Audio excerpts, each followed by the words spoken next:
Olá, gente.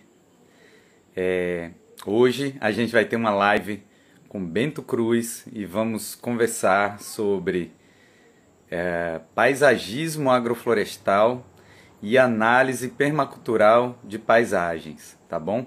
Então, vamos lá, vou chamar o Bento e eu quero que vocês aproveitem bastante porque hoje vai ser muito especial essa conversa. Salve, salve, Bento! Ei, salve, salve, Otávio, grande E aí, irmão. ouvindo bem, vendo bem? Tá tudo bem, tô conseguindo ouvir bem, tá dando umas travadinhas na sua imagem aqui, mas acho que estabiliza já. Acontece, acontece. Pois é, porque a gente sempre trocou uns papos muito bons, assim, né? Então, e sempre falando assim, pô, um dia vamos trocar essas ideias de forma pública, né? Para poder trazer um pouco dessas reflexões que a gente tem tido, né? E até o tema de hoje é um tema que a gente já conversou off, né? É um desses temas Sim. que a gente conversa, que todo agroflorestor, quando se encontra, conversa que nem um doido, né? Falando sobre plantas, sobre não sei o que, possibilidades e trabalho. É bem Então, assim. e é sempre muito boa essas trocas, né? Porque é nelas que a gente se enriquece, observa o exemplo do outro, e com isso a gente vai também crescendo. Então, esse tema de hoje aí, paisagismo agroflorestal e análise permacultural, né, de propriedades, de paisagens, eu sei que você domina magnificamente, então vai ser maravilhoso falar sobre isso com você. Eu tenho vivido algumas experiências nesse sentido também. Então é isso aí, meu caro. É isso aí, queria abrir esse bate-papo de hoje, é, pedindo aí que você conte um pouco dessa trajetória aí, como foi que foi a caminhada aí até chegar nessa agrofloresta e nessa inclusão de um paisagismo com agrofloresta, que é algo totalmente lógico até, né, para pequenos espaços, né? Quando a gente está falando de agrofloresta para pequenos espaços, a gente não está falando de agrofloresta só para produção de alimento, né? Que é uma coisa que sempre fala, a gente não quer só comida, né? A gente também quer diversão, arte, beleza. Então, conta Sim. pra gente aí, meu irmão. Ah, vamos lá. Bom, eu antes de ter uma atividade mais intensiva com a agrofloresta, eu já era permacultor, assim, atuava com a permacultura em alguns segmentos da permacultura, né?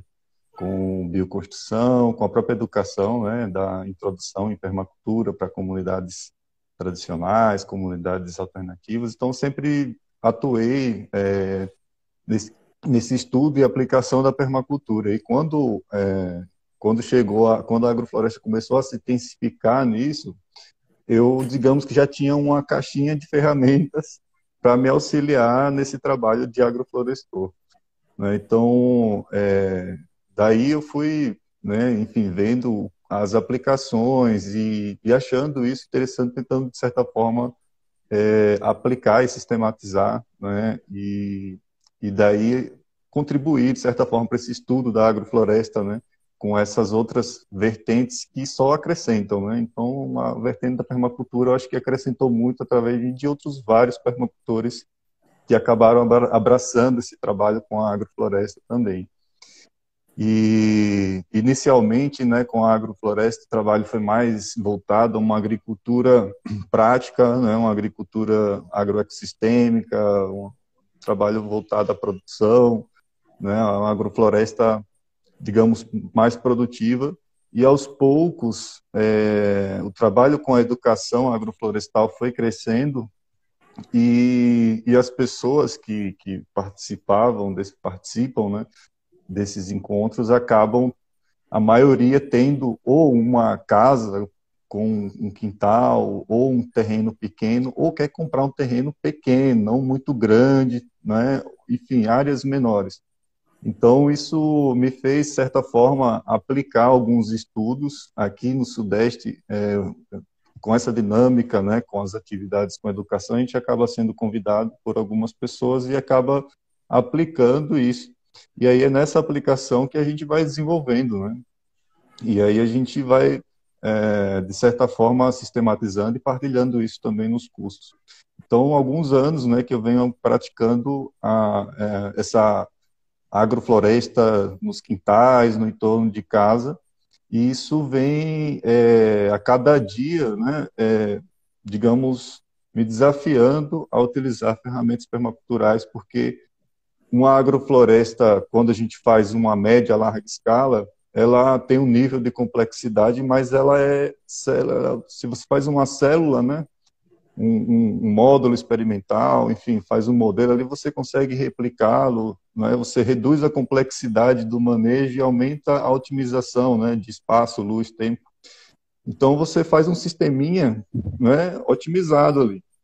Num quintal, aumenta a complexidade. A gente já tem que usar, né, entender vários elementos ali, né? Você tem muitas interações, né, com essa, a luz é um recurso que a gente precisa conduzir no ambiente, a água a gente precisa conduzir de forma otimizada, e o fluxo, né, enfim, as zonas, enfim, exige uma série de estratégias, né, para poder a coisa ser otimizada e funcionar bem, sem necessitar tanto também de manejo, mas ao mesmo tempo um organismo ali resiliente, produtivo, bonito.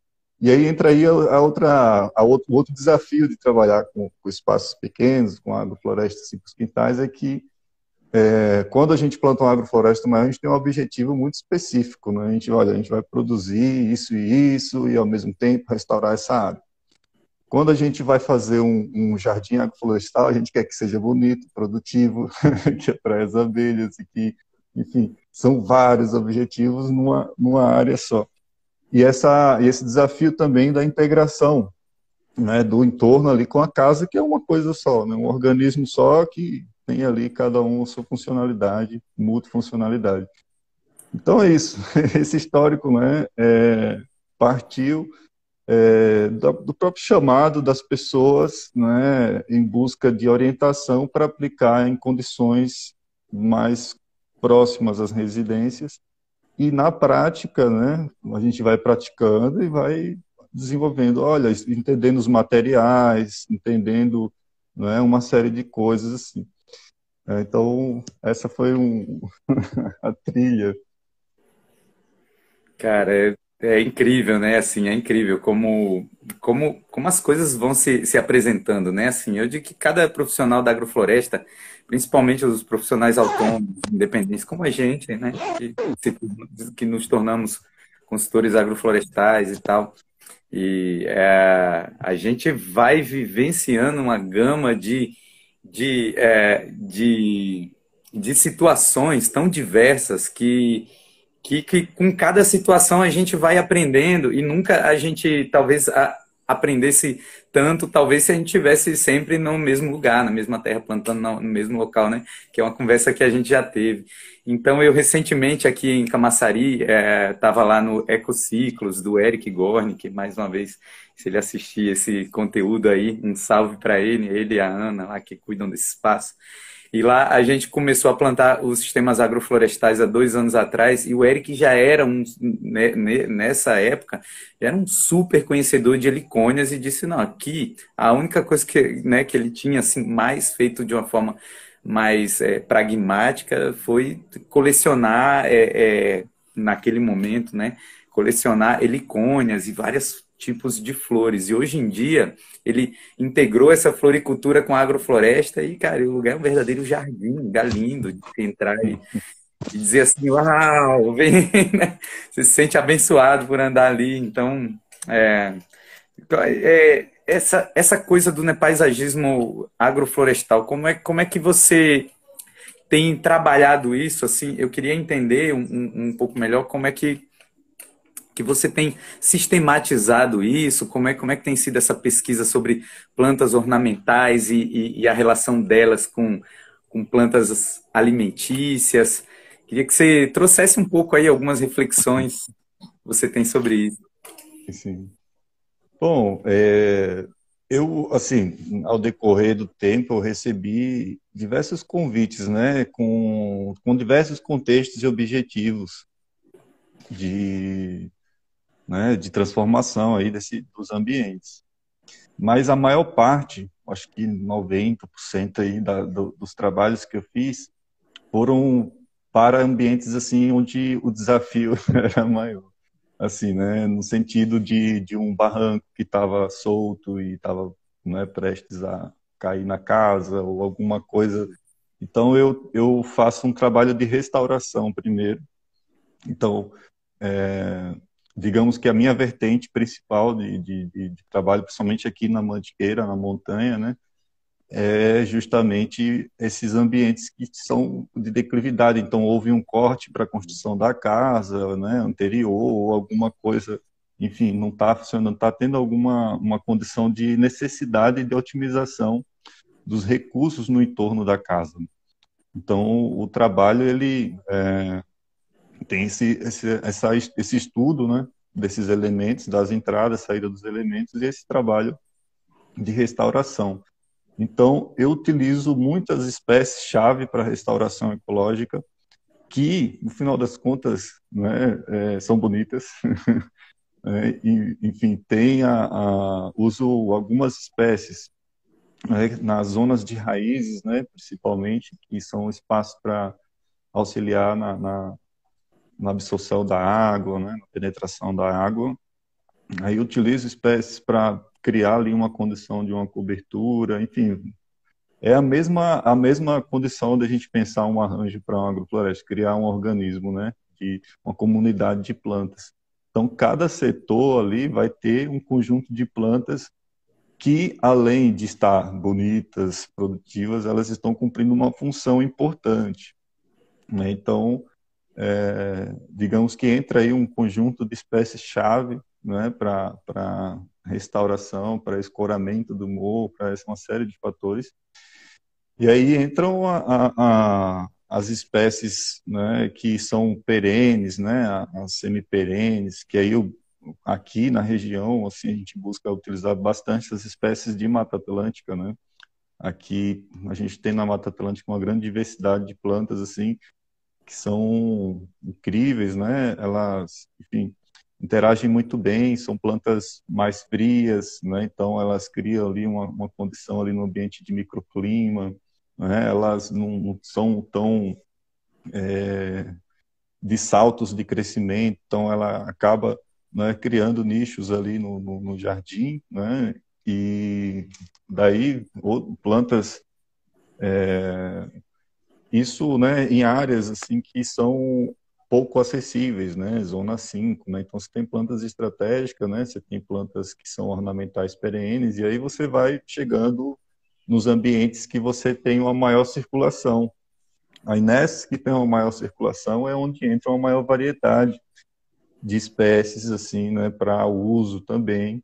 Então você vai explorando aí desde as ervas, né, das herbáceas, das bianuais, né, algumas semiperenes, né, arbustos baixos, né, e aí aproximando das residências a gente acaba tendo isso assim, com tudo junto, né, mas na predominância, né, segue uma lógica, né, então você de acesso, de circuito, né, de circulação no ambiente. Então, quanto mais próximo à casa, mais eu vou, né, plantar coisas baixas e que são, né, de um cultivo mais intensivo. E aí, tem alguma planta preferida dentro dessas? Me conta aí. Do paisagismo, uma planta que eu gosto bastante por exemplo, calêndula. Ela é muito linda, né? Assim, ela quando explode aquele amarelo dela bonito da flor, eu tenho algumas plantas assim que, independente do lugar onde eu vou plantar, meio que elas são tão chave que eu já sei mais ou menos onde elas vão ficar, assim, né? Olha, aqui é um ponto de quina, tal, e você vai ficar aí bonita, né? Então, Eu tenho gostado muito das helicônias junto com o açaí, com a jussara. É impressionante como a helicônia, tanto a helicônia quanto o açaí, crescem muito mais saudáveis juntos, assim, né? Eu já pude observar essa simbiose e são duas plantas maravilhosas, cara, lindas, né? Assim, lindas. E quando elas estão juntas, então, crescendo com uma coisa assim, oh! sim, sim. Mas é verdade. isso, velho. E Não, é aí, tu... legal. Tem algumas bananeiras ornamentais também que são bem bonitas, né? Aqui no litoral de São Paulo tem uma comunidade indígena, os Guaranis, e o cacique, ele intuitivamente ele foi coletando, cara, plantas no meio da mata, e ele foi plantando no entorno da oca dele, da família dele. Cara, impressionante, assim, a quantidade de espécies, assim, que absurdamente bonitas, assim. Tem algumas que eu acabei trazendo para cá. Esses dias eu estava vendo aqui uma que eu trouxe, assim, um pedacinho do rizoma, assim. Ela é enorme, assim, com um buquezão de flor bem bonito. E, assim, tipo de espécie que não vai te exigir nada, nem água. Assim, você, né, tão adaptada, tão dentro das condições dela que vai ter uma beleza. Aqui mesmo eu tenho uma cliente que ela tem uma área muito linda, com uma vista para o mar, assim, um lugar bem bonito, que ela falou, eu quero fazer um paisagismo aqui, mas eu não, mas aqui como é longe, como não tem bons viveiros né, paisagismo, apesar de não ter bons viveiros né, paisagismo, a população local aqui do sul da Bahia tem os jardins mais lindos assim que eu conheço, jardins intuitivos, né? As pessoas colecionam vários Uhum. tipos de hibiscos, vários tipos de até as bananas. Aí só continuando assim, a gente e aí eu falei assim, pela rua e vou coletando aqui, dando uma roubadinha aqui nos vizinhos com a minha tesourinha de poda, tiro um galho de uma coisa, outra, e a gente começou a colocar dentro do SAF, que era um SAF para produção de Uhum. frutas e da recuperação e manutenção de uma nascente que existe nessa propriedade. E aí a gente começou a incluir as plantas ornamentais, quase que fazer uma coleção regional, né, de plantas ornamentais. Uhum. Então acaba que a agrofloresta também assume uma função etnobotânica, né? Assume uma Sim. função que eu chamaria de uma antropofloresta, né? É uma floresta Uhum. antrópica que não abriga só a comida, mas tudo aquilo que os seres humanos colecionam dentro da Uhum. flora. Isso é É incrível, verdade. né? Enfim. É verdade. E assim, o jardim, por exemplo, ele nos dá a oportunidade da gente ir colecionando essas coisas com calma, assim, né? No agrofloresta a gente tem que providenciar tudo, plantar tudo, crescer tudo junto. E aí a gente, num quintal, no entorno, ou numa área menor, assim, a gente tem, e próximo à residência, próximo onde a gente permanece, assim, então a gente tem condição de estar sempre ali coletando, né? Aí tem aquele circuito, né? Coleta de vizinhança, coleta de amigos, trocas, e aí vai trazendo essas matrizes, né? E com o tempo, nossa, se Roubo, torna né? um lugar muito Roubo não, abundante. aqueles furtinhos com a tesourinha de poda, né? Que a mão fica tremenda. Às vezes você passa todo dia em frente àquela planta e fala assim: um dia eu vou ali, vou tirar um galinho dela.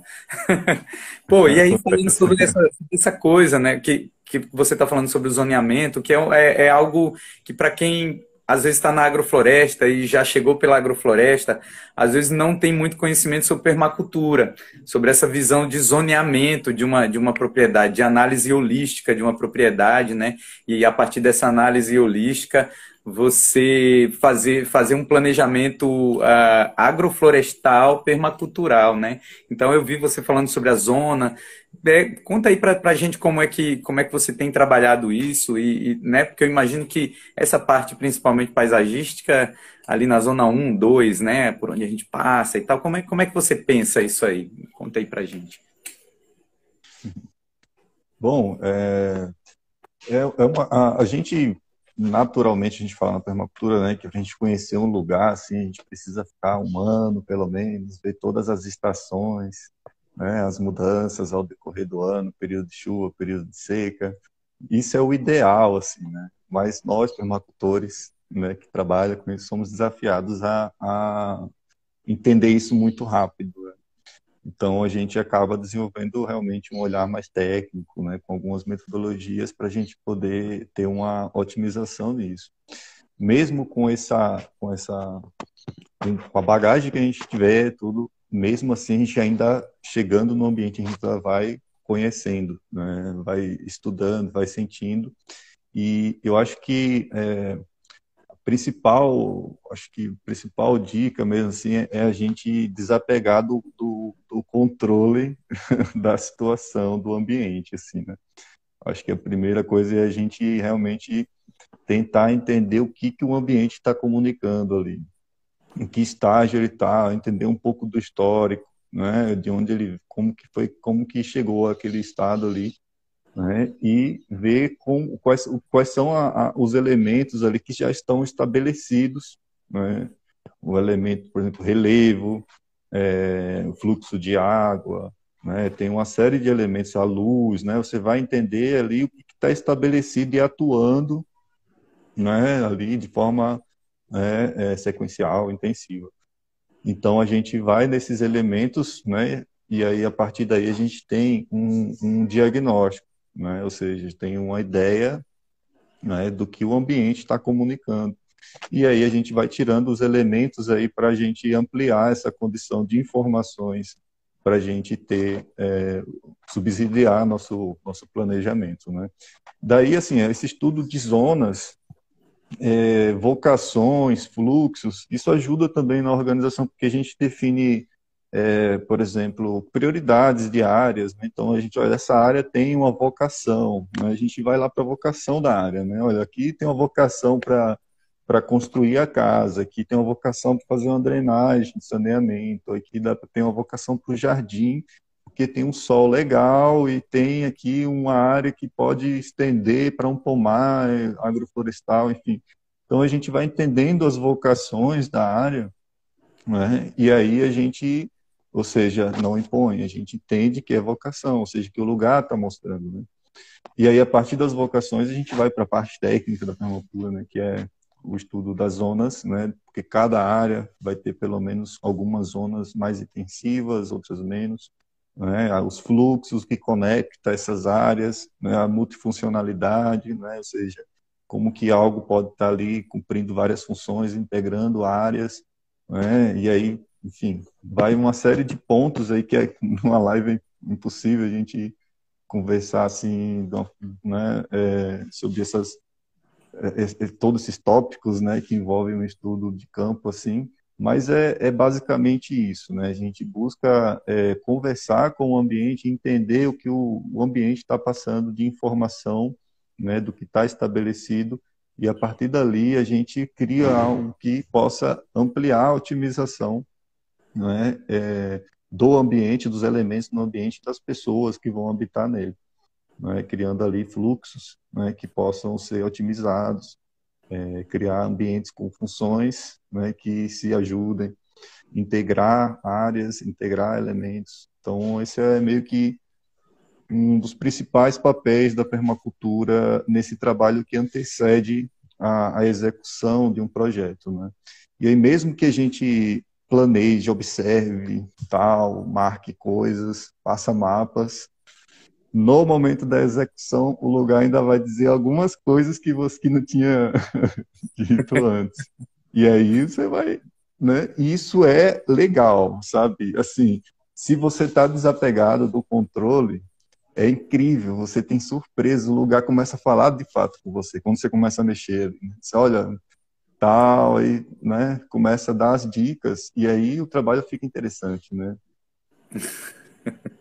É isso mesmo. Você tá ali, você faz um planejamento, aí imagina tudo, mas na hora da execução mesmo, é como se quando a gente bota a mão na terra e pega numa ferramenta, como se a gente plugasse e aí a gente começa a fazer um download de várias informações. Quando a gente está sentado numa mesa com papel, não vem, né? Então, de repente, você está ali e diz: opa, peraí. Cara, né? Então isso acontece muito. Às vezes a gente planeja, chega na hora e diz, não, peraí, vamos mudar porque olha isso aqui que a gente não viu antes, né? Então, eu vivi uma experiência agora em relação ao meliponário. Tinha uma pessoa que me contratou, queria botar um meliponário na sua propriedade. E eu todo, sabe, que eu planto, eu espalho iscas para eu entender as espécies que estão, se o lugar é propício para abelha ou não. E lá eu espalhei muitas iscas, não veio nenhuma abelha, e a pessoa queria, porque queria botar um meliponário. E aí eu falei, olha, a sua terra está me dizendo que provavelmente tem algum predador aqui de abelha, porque as abelhas não estão vindo. Então, eu aconselho, assim, que você só faça um meliponário perto da casa, ou então em lugar que você passe todo dia, e só quando você estiver morando nela, né? E, de fato, um dia a gente estava trabalhando lá, e é isso que aparece um papamel lindíssimo, assim, passando. É que parece um cachorrinho, não sei se você sabe que bicho Uhum. é esse. Parece uma foca também, lembra uma Uhum. foca que anda fora d'água, tem um Uhum. rabo comprido, assim. É uma lontra, uma foca. O bicho parece com isso e chama papamel. Ele come Uhum. abelhas e, enfim, uma vizinha também relatou que uma abelha dela tinha sido atacada por abelha limão.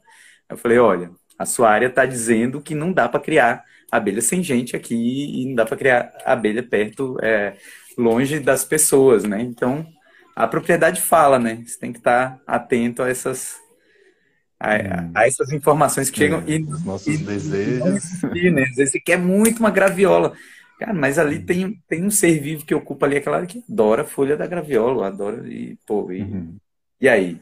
É, Qual o dá para plano construir B, uma né? relação ou não? Né? Com a formiga, por exemplo, a gente consegue construir uma relação. Mas tem Uhum. bicho como um papamel que, pô, são do nosso tamanho.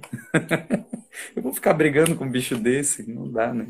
Enfim, a gente acaba plantando jardins agroflorestais e um dos potenciais que eu vejo também, até mesmo econômico, é ter abelhas nativas. Pô, você está plantando uma agrofloresta, por que não, né? Ter abelhas e tal. E aí, você tem tido Uhum. alguma relação com isso também? Conta pra gente aí.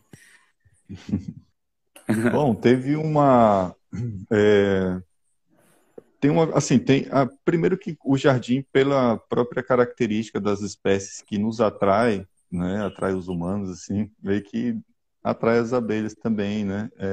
As abelhas, elas vivem também dentro desse ambiente, né, de frutos, enfim, um ambiente onde o ser humano evoluiu, né, enfim. Então, essa é uma parceria antiga, né? Então, quando a gente planta no entorno de casa, né, a gente já vai ali para as flores, vai para uma série de coisas, naturalmente é muito, beneficia muito, né, as abelhas. E tem a condição dos próprios pássaros também, né? Então, assim, na prática, eu já desenvolvi agrofloresta, assim, no entorno de casa, assim, digamos, na linha do paisagismo, uma agrofloresta pensada para ser um bosque para pássaros, assim. Então, a escolha das espécies, ela foi voltada a frutos nativos, né, da Mata Atlântica, daqui da costa, daqui da Contra-Serra. Enfim, as frutas que os pássaros adoram, que são passíveis e tal. E aí, né, enfim, a gente fez um arranjo focado nisso. E, naturalmente, né, as abelhas com essas árvores frutíferas assim são também super bem-vindas no ambiente. E assim, é impressionante assim como o resultado é rápido assim. Os pássaros quando veem um monte de planta que ele gosta junta, assim, diz, olha é aqui agora. E a gente, no caso, esse trabalho de paisagismo, nem sempre a gente sai daquela base da agrofloresta ali, da sementinha que cresce, vira uma árvore, né? Às vezes a gente planta uma área com árvores, e já a gente planta uma agrofloresta, digamos, já com 12 anos. E aí já, enfim, a gente planta hoje, no outro dia já está lá todos os pássaros e tal. Isso numa condição que foi um experimento nosso, né, assim, de um paisagismo de bosque já com um certo ponto de maturidade. Foi um desafio, né, escolher as espécies e um desafio com fazer esse conjunto de plantas crescerem com a mesma informação de ciclo, mas deu certo. Que massa, que massa. Então, isso foi um sistema plantado já num subbosque, mais ou menos como as cabrucas né, cacau aqui na Bahia. Não, Mais ou menos. foi uma área que a gente fez do zero, né? A gente pegou uma área que estava degradada e foi construída uma casa, e essa casa é conceitual, né? Tem toda uma dinâmica, né? E aí chamaram a gente para a gente fazer esse bosque, né? Que é um bosque no centro da casa e um bosque também no entorno. E aí, como é um público assim que tem, digamos, se abriu a esse experimento, mas queria, de certa forma, já proporcionar esse ambiente, já por conta desse projeto, a gente topou de fazer. Então a gente pegou, de certa forma, a gente tem parceiros, né, que a gente consegue encontrar árvores com todas as faixas de idade desenvolvida aqui Ah, com viveiros tecnológicos, né? vocês plantaram árvores adultas já, então. Com as árvores, a maioria com uma média de 4 ou 5 anos, assim, então já com DAP, uma maioria de 7, 3,5 a 7. Caraca, velho, que experiência. Eu nunca imaginei plantar desse jeito, assim. Não, isso hoje Nem eu, foi um desafio. Isso foi o que mais se aproximou da coisa do bosque, porque foi interessante. A gente plantou e, primeiro, já ficou um ambiente gostoso pra gente. E os pássaros já começaram a criar ninho no mesmo dia, praticamente, assim, porque, assim, você muda ficou instantaneamente. realmente muito favorável.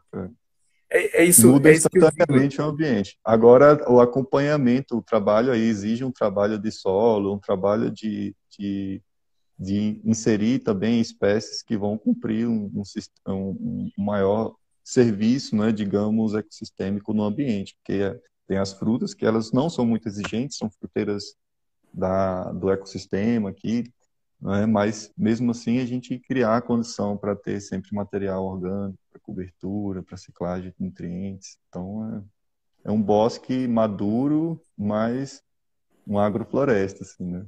Caramba, que incrível, cara, que incrível. Pô, claro, se a pessoa tem condições para bancar isso, pô, você já muda completamente seu microclima em poucos dias, né? Você já traz árvores Uhum. de um porte elevado, mais avançado, que devem vir já com torrãozão de terra, imagino, e tal, e aí vem. Na verdade, aqui a gente tem um parceiro que produz as mudas com uma qualidade extrema, assim, né? Então pode chegar em qualquer idade, que ela não tem torrão, ela tem um sistema com desenvolvimento radicular diferente daquelas mudas antigas. Lembra comprar a jabuticabeira adulta que vinha aquele barro de uma caixa d'água, né? Sim. Isso não existe mais, cara. Não existe. Tem tecnologia hoje que desenvolve, o torrão é mínimo e o sistema radicular de alta absorção, assim, né? E passível de crescimento, como uma árvore Então, normal. então já dá para sair com agrofloresta em poucos dias, já madura, os passarinhos chegando, microclima, já resfria o clima do ambiente. De uma hora para outra você cria Já dá para amarrar uma rede. cria um refúgio, já dando para amarrar uma rede. É isso Uau! mesmo. Não sabia disso, não imaginava. Ah, assim, eu já vi palmeiras, né, em paisagismo, Aham. palmeiras adultas e Sim, tal, sim. mas árvores e tal, criar um bosque, realmente incrível essa ideia, assim. Achei muito incrível. Pô, você contando aí um pouco dessas histórias todas, cara, e aí eu me lembrei aqui que você começou muito lá com o Tupi, na Ilha Mendiçá, que você fez aquele projeto lá de quintais agroflorestais, né? Então, desde o começo lá, você vem com essa história dos quintais e das comunidades e de se Uhum. fortalecer, porque é uma coisa que eu estava conversando com um amigo assim, poxa, se todo mundo começasse a ter um quintal produtivo, ninguém ia precisar comprar comida mais, né? Assim, é uma coisa meio, né? Você ia cada vez mais barateando o preço de alimentos, diversificando os alimentos. Então, eu acho Uhum. essa coisa de que cada pessoa produzir o mínimo que ela puder, mesmo que seja na sua casa, na sua zona zero permacultural, dentro de casa, uma hortinha vertical, alguma coisa que ela possa produzir no mínimo que ela tem, tipo, isso vai gerando mais soberania alimentar para todo o planeta, né? Para todo mundo, porque a gente vai liberando certas coisas de uma comercialização brutal, de uma mercantilização brutal. Então, como é importante, né, assim, esse trabalho dos quintais, do micro, né? E aí eu queria que você me contasse um pouco da influência que esse trabalho lá da Ilha Mendiçá teve até chegar nesse ponto, cara, porque, pô, muito, muito legal imaginar assim que você pode plantar uma floresta quase que instantaneamente. O Conta pra pessoal gente aqui em dessa São Paulo influência chama desse de agrofloresta pocket. pocket, cara. Isso aí, pô, seja bem-vindo. Tem outros que falam agrofloresta de bolso, acho que é a mesma coisa em português, mas é alguma coisa assim. Isso realmente foi algo realmente bem novo. Cara, assim, falar de Tupi, assim, Tupi foi uma grande surpresa para mim, né? Chegar lá conhecê-lo e aí ele realmente tinha uma visão do trabalho diário dele de que ele estava fazendo um jardim, né? E foi isso o próprio nome do sítio, né? Jardim Agroflorestal Tupinambá. Então, de cara, meu aprendizado, minha vivência, minha inspiração com a agrofloresta foi em um jardim lindo, assim, porque o Tupi, ele pesquisador, né, em Embrapa, assim, viajou muito, então ele tinha uma ideia de um jardim botânico mesmo, assim, né, e ele tinha amigos chave, assim, né, tinha um amigo suíço que tinha um sítio lá perto, não sei se você conheceu lá, tinha um jardim botânico, aí tinha o próprio Henrique lá na Bahia e tal, então ele trocava muito, ele trazia muitas matrizes o tempo inteiro, assim, a mesa, a parte externa da casa dele, onde tinha as sementes e propagos que estavam para ir para campo, era sempre muito cheia, e eu ficava um dia sem aparecer, chegava outro dia, como assim? E isso dentro de uma organização assim incrível, paisagística, né? Com um convite, né, ao passeio e um passeio de experiência degustativa, você come a mangaba e come coisa aqui e vai, essa espécie, não, essa daqui, tu que falava, né, apresentando seu jardim, né, assim, falando de cada pérola que ele tinha ali, né? Isso numa ilha de areia, cara, assim, num banco de É, areia, assim, literalmente, literalmente. E ele, aqui é o mogno crescendo lá. E assim, é com as espécies da agrofloresta, assim, que são clássicas, né? E ele lá apresentando essas espécies como espécies lindas, né? Então, isso foi incrível, assim, foi um grande privilégio, assim, né? Ter essa vivência lá com o Tupi. E aí, daí, nessa comunidade, que era uma ilha, né? Então, tinha diversos pescadores, né? Pessoal que cultivava terra, cultivava mandioca e tal. E aí eu comecei a perceber aí dentro também dentro da coisa já permacultor nesse tempo, né? Então a gente já vai com aquele olhar, né, de entender a tradição ali, na região Tupinambá, farinha, isso, aquilo, né? O que que eles produzem, o que que eles se alimentam, como que funciona a agricultura ao longo do ano. Fui estudando essas coisas, né, observando as práticas e o que que eles tinham no quintal, assim, né? E aí é isso mesmo, cara. Assim, de galinha a todo tipo de fruta, jaca, manga, caju, coco, tudo, um monte de coisa, assim, né? Isso, algumas famílias tradicionais, assim, na ilha tinha uma característica do quintal incrível, assim. Todos os quintais eram assim. Mas tinha algumas famílias que eram demais, assim, né? Tipo, seu Salvador, que trabalhava com seu tupi, e o pai dele, seu bebê, era, assim, de uma abundância em torno, assim, de frutas, assim, que era incrível. E é um grande percentual do que eles se alimentavam realmente era produzido, criado, cultivado ali, né? E seu tupi, uma das coisas, as primeiras coisas que ele passou para mim, olha, Bento, eu hoje estou com 64% de autonomia. Eu acho, olha esse velho cientista. E aí comentando tal, e daqui a pouco, agora o que eu preciso de fora eu faço escambo. Ou eu vou lá no Henrique, ou eu vou lá em seu bebê. Pronto, cara.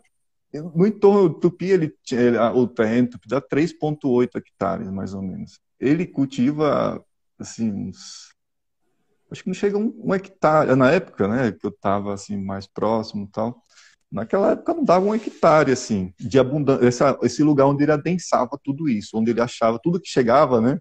Ele arrumava o lugar ainda nessa bagunça, né? Ele chegou, não, chegou isso, não é aqui ainda, não, mas cabe. Vai colocando, né? E aí isso foi adensando. Aí chegou um momento, né, que estava lá produzindo cacau, né, coisas assim de solo, sabe, totalmente diferente daquele contexto lá uhum. produzindo bem, assim, né? Cacau na Então, areia. é incrível.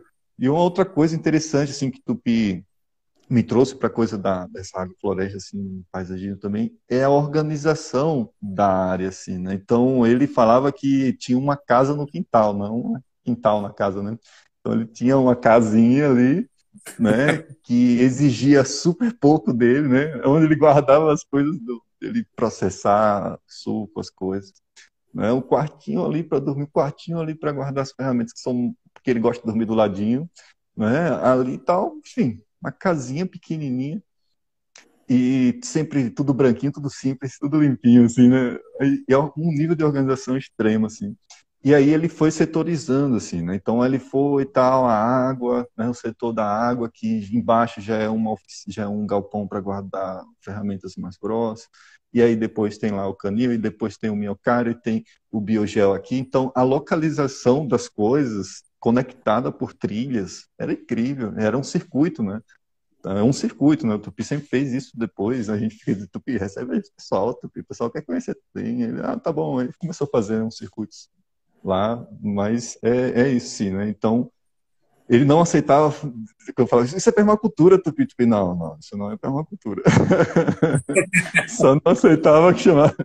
E era assim, ele dizia que o que ele fazia eram sistemas agroflorestais, assim, ele tinha um orgulho em falar isso, até porque ele foi um dos pioneiros no campo experimental da Embrapa, né, criou, primeiro a criar os primeiros módulos experimentais de agrofloresta da Embrapa, então ele era um cientista, né, mas permacultor não, permacultor é bicho grilo que nem você, bem, então,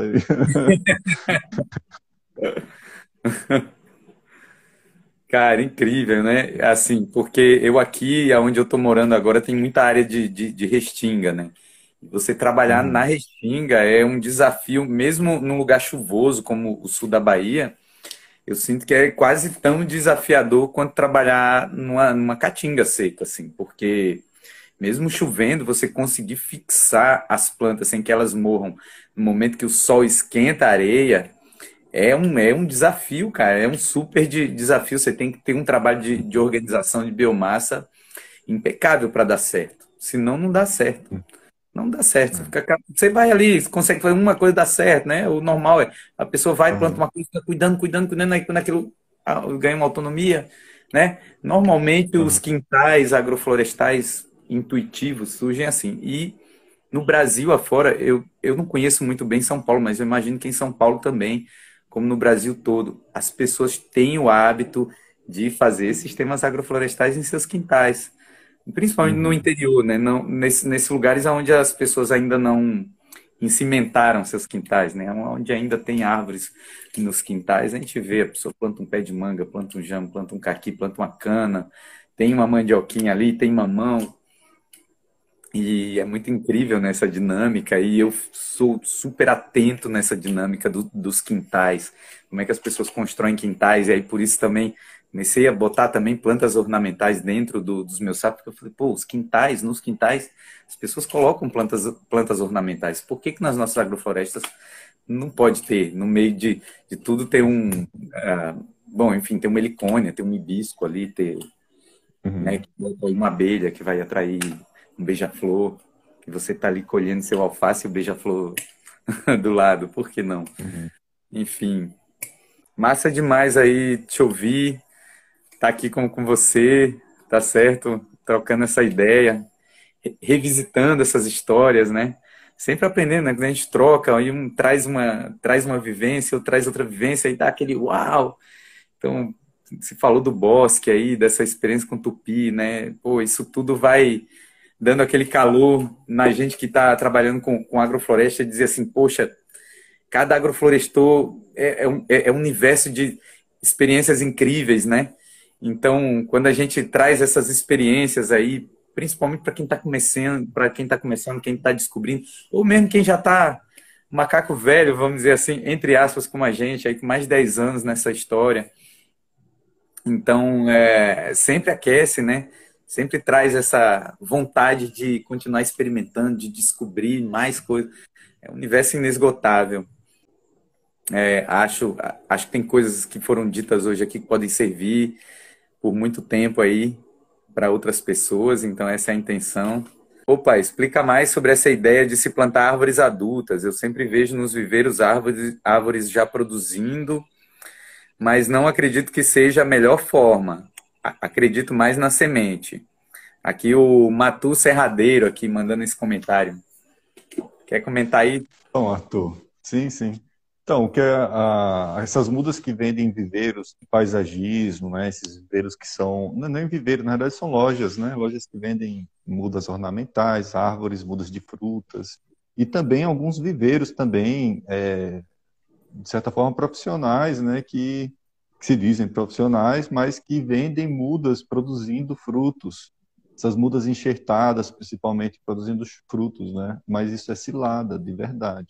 Então, você pegar por exemplo, um cítrico ou uma mangueira, por exemplo, né? Uma muda de manga com fruto, significa que ele fez o porta-enxerto dele com uma muda em frutificação, com a árvore em frutificação. Enfim, é uma forma de realmente ludibriar as pessoas.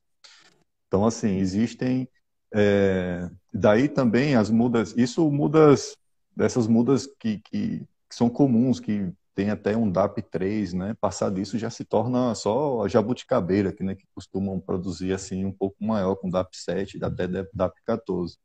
Aí essas jabuticabeiras passam por um processo, isso realmente é assim, uma coisa de ostentação, assim, né? De uma pessoa que tal, vou comprar uma jabuticabeira de X anos, e tal, eu vou plantar no meu quintal, no meu jardim. Isso aí é ostentação também.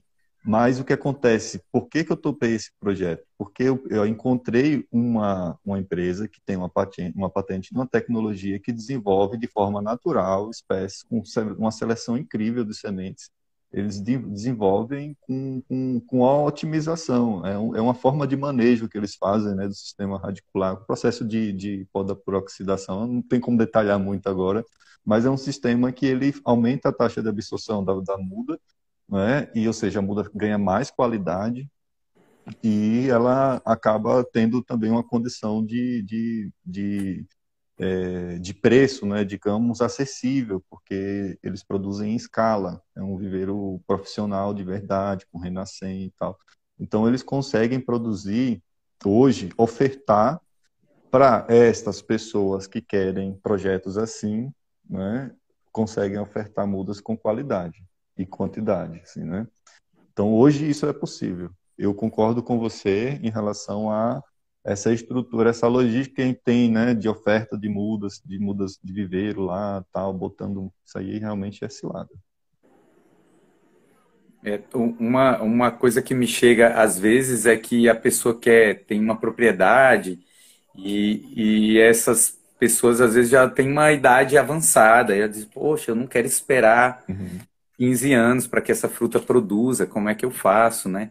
Então, assim, muitas vezes a semente, digamos, é o ideal para o desenvolvimento da árvore, mas existem muitas variáveis, né, dentro de uma realidade ali onde a gente vai plantar que devem ser consideradas, né?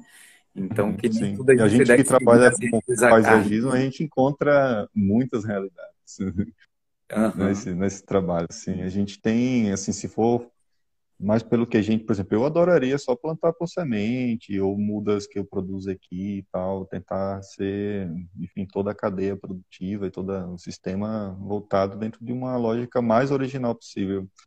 Mas a gente tem na agrofloresta uma agricultura de transição e nesse movimento também, né, de campo hoje, transição, esses movimentos todos também é isso, né? A palavra-chave é transição. Então a gente vai experimentando novos modelos, né, utilizando aquilo que está estabelecido, que é o recurso disponível que a gente tem, né? Então, assim, a gente que trabalha profissionalmente também a gente assume esse compromisso, né, de desenvolver coisas, né, desenvolver tal, fazer o trabalho. Então, a gente acaba desenvolvendo, né, alguns projetos onde o desafio nem sempre, o desafio é esse, né, nem sempre seria 100% original, mas aquele projeto pode ser que o problema seja uma solução, que para mim foi. Ter feito esse projeto me abriu um olhar para a tecnologia hoje de desenvolvimento de mudas de plantas,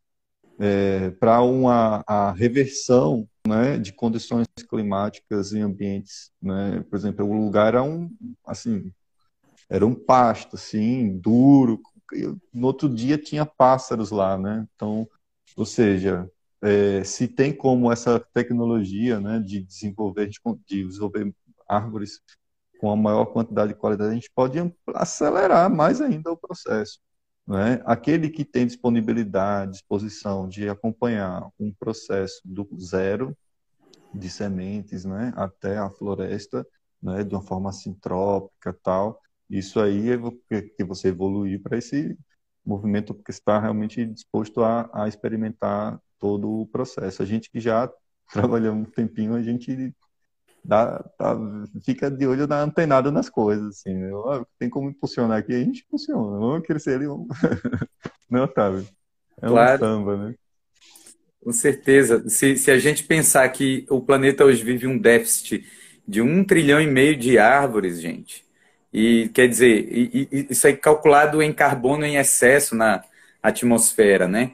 Então, assim, se a gente imaginar que quanto mais a gente puder acelerar os processos, melhor, até mesmo pela lei da sintropia que o Ernesto traz, assim, se a gente for pensar que cada ser vivo é um otimizador de, né, processos de vida, qual é, qual é a função humana dentro dessa otimização dos processos de vida?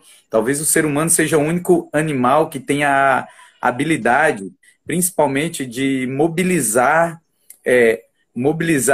recursos, carregar uma coisa de um lugar para outro, que consegue promover um desenvolvimento mais rápido, por exemplo, de uma árvore, por um estudo raticular, nenhuma outra espécie hoje consegue fazer. Por que não a gente não assume a nossa função ecossistêmica como ser humano, né, e aplicar essa inteligência humana em simbiose, né, com a inteligência do todo? Então, a gente poder sair do zero, de um pasto, de um deserto, para uma agrofloresta.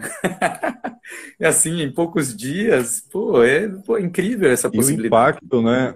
O impacto que isso gerou, por exemplo, isso é um ambiente que tem outras casas, estou construindo para as outras casas estabelecidas.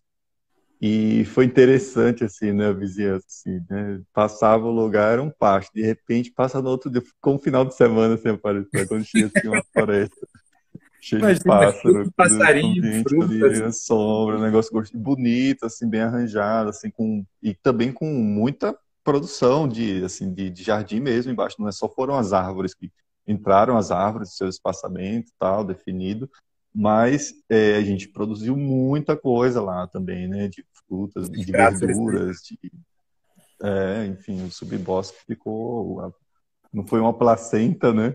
Mas foi um subbosque produtivo, até porque a seleção das espécies e a qualidade também que a gente foi buscar, a gente criou uma condição de um bosque que ele é possível penetrar a luz, né? No subbosque a gente está cultivando plantas diversas por muito tempo. a palavra cabruca, né, que são as agroflorestas tradicionais né, cacau, é caá, mata, bruca é broca, né, vem de brocada. Então são agroflorestas plantadas embaixo de árvores de grande porte, né? Então, assim, é claro que quando a gente conhece as leis os princípios da sintropia e da agrofloresta, a gente pode pular etapas conscientemente, desde que a gente tenha os recursos para pular essas etapas, né? Então, eu não Sim. vejo problema em pular etapas se você está fazendo de forma consciente, por exemplo, criando o solo que uma árvore, que é uma árvore primária, precisa. Então, uma árvore primária precisa de um solo criado por árvores secundárias, uma placenta. Então, se você tem esse recurso para trazer madeira, para trazer capim e tudo, e criar esse solo, inocula ali uma biocauda, enche de fungos esse solo rapidamente você tem uma agrofloresta, né? Essas mudas grandes. Eu acho Sim, incrível sim. essa ideia. Bom, enfim. E agradecer a todo mundo que passou pela live, que acompanhou a live aí. Agradecer imensamente a você, Bento. Poxa, muito grato mesmo por esse bate-papo, por essa troca. Mais uma vez aí, poder trocar publicamente agora, né? Aquilo que a gente fica ali na Pois é. conversa, aquela conversa sobre a É. floresta, quantas É. possibilidades e tudo. Sim, Enfim, sim. querido, Não, gratidão e é profunda. muito legal assim que a gente conhece, né? acaba conhecendo diversos agroflorestores no Brasil. A gente acaba tendo que tiver algumas escolas de agrofloresta, a gente, né? E é impressionante, sim, como a gente, não sei se por nós dois sermos sergipanos, e tá ali naquela característica ali meio... o sergipano, ele é um enfesado criativo, né? Então, acho que a gente acaba, né, buscando ali tal, esse encanto, né, nesse processo todo. Eu acho isso legal, cara, assim, claro, tem a turma, enfim, sensacional, assim, mas sinto essa grande afinidade com você, com essa caminhada com a agroecologia que você faz de uma forma muito legal, dessa forma com a arte, com a poesia, e tamo junto, irmão, como sempre aí, muita caminhada aí pela frente, e agradeço demais aí o seu convite, parabéns aí por esse movimento de estar trazendo tanto conteúdo aqui para compartilhar com a turma. Que bom, cara, isso eu admiro bastante isso aí, essa nova fase sua aí. E agradecer aqui a participação da turma aí que entrou. Ó, o Pai Gamal acabou de entrar aí, amigão aqui de Santos. Gente, muito obrigado, agradecido demais a todos. Foi ótimo, Otávio, adorei aí a nossa conversa e chamando, tô por aí. Também, também, cara, foi ótimo. Qualquer hora dessa aí a gente repete, falando sobre outras coisas ainda. Isso aqui é um pedacinho, né? Eu sei do universo que você traz aí, então qualquer hora a gente bate outro papo, sempre muito prazeroso para mim, cara, conversar com você, tá bom, velho? Maravilha, maravilha, Otávio. Um Vai ser bom abração. Bora mesmo. plantar. Bora plantar, galera. Não, não vamos ficar só nas redes sociais, só na conversa, não. A mão na terra aí, botar as árvores no chão, pegar esse carbono que está em excesso no céu aí e vamos mudar esse planeta aí para criar grandes paraísos aí, né? Eu acho É que isso. vamos devolver esse paraíso para a Terra, tá certo? E é isso, galera. Gratidão. Encerrando. Valeu, gratidão. Até a próxima. Valeu, gente. Até a próxima, gente. Valeu demais pela audiência aí.